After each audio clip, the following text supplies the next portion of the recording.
highest crime statistics. People getting murdered every day. Kids killing kids. And all the London mayor seems to give a shit about is rainbows. Pushing some mad shit. And not talking about the real problems that are happening in this capital city. Tommy Robinson raises new questions about Sadiq Khan's recent decisions. Viewers are shocked. Alright, listen closely, because what unfolded over the past 48 hours has left London buzzing, social media on fire, and people asking what exactly is going on behind the scenes at City Hall? You're not going to believe how fast this escalated. While everyone was caught up in the usual Westminster drama, Tommy Robinson suddenly dropped a bombshell of his own. Not an accusation, not a scandal claim, but a series of pointed questions about Sadiq Khan's recent policy moves, questions that hit a nerve so quickly that the online reaction exploded almost instantly. And tonight, we're diving into the full story, because the timing, the reactions, the silence from certain officials, it's all raising eyebrows. Let's get into it. You know that moment when someone says something unexpected, and suddenly the whole room goes quiet? That's exactly what happened. Tommy Robinson went live, paused for a second, looked directly into the camera and said, "There's something people aren't being told, and the public deserves answers." He didn't shout. He didn't dramatize it. But the tone, calm, deliberate, almost careful, is what grabbed people. Within minutes, clips were everywhere on TikTok, X, YouTube, Telegram. Even WhatsApp groups started circulating screen recordings. Something about the way he framed it made people stop scrolling. Because his questions weren't wild claims. They were sharp, specific, and genuinely worth examining. And they all pointed toward one issue.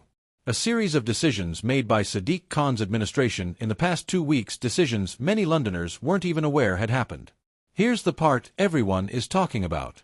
According to Robinson, several recent actions by the mayor's office were rushed through quietly, almost too quietly. A sudden change in how certain community reports were being handled. A new internal directive about media sensitivity. And a noticeable shift in briefing language coming from senior staffers. Again, nothing illegal, nothing proven, nothing scandalous on paper.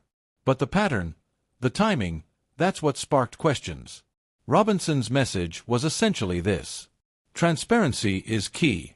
Londoners should know why these changes were made, who ordered them, and what the long-term impact will be. And once that clip went out, people started digging. Journalists, bloggers, local activists, they all began comparing timelines, matching statements, and spotting gaps. It wasn't about proving wrongdoing. It was about understanding why certain information suddenly seemed harder to access, and why certain public updates were delayed longer than usual. One political analyst said in an interview, "When a government office changes its communication rhythm, something is shifting behind the curtain." And that sentiment spread fast. It didn't take long before reactions started pouring in. On X, Twitter, one user wrote, "Robinson isn't making accusations, he's asking the same questions the media should be asking."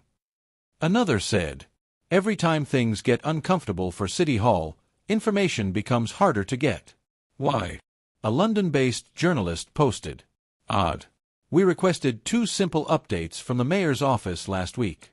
Still no reply. That never happens." Even insiders anonymously, of course, began chiming in. One council staffer told a local online outlet, "There's definitely been a tightening of messaging. No clue why, but communication rules feel stricter than usual." Another longtime City Hall employee reportedly said, "Everything feels cautious right now. Like everyone is choosing their words twice." Again, these aren't accusations. These are observations, and that's what makes the public reaction even more intense. Because observations add up. They create a picture. And that picture is what Robinson leaned into. He wasn't pointing fingers. He was pointing at the shadows in the corner of the room and saying, "Shouldn't we turn the light on?"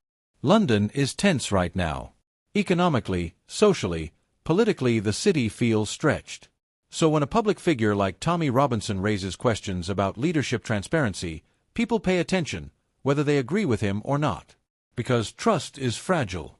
And in a city as complex as London, communication breakdowns can cause suspicion faster than anything else. The timing is also critical. City Hall is under pressure over safety perceptions, transport decisions, community tensions, and several upcoming high-impact policy reviews. So any sign of closed doors, even if it's procedural, routine, or temporary, automatically becomes a talking point. Political commentators are already discussing it, saying things like, if the mayor's office doesn't address these concerns with clarity, speculation will fill the silence.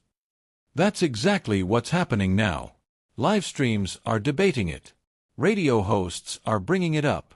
Clips of Robinson's comments are being reviewed frame by frame. Some Londoners feel frustrated. Some feel confused. Others feel like this is just another chapter in a long story about political communication and public trust. But one thing is certain. People want answers, clear ones, simple ones, and fast. So here we are.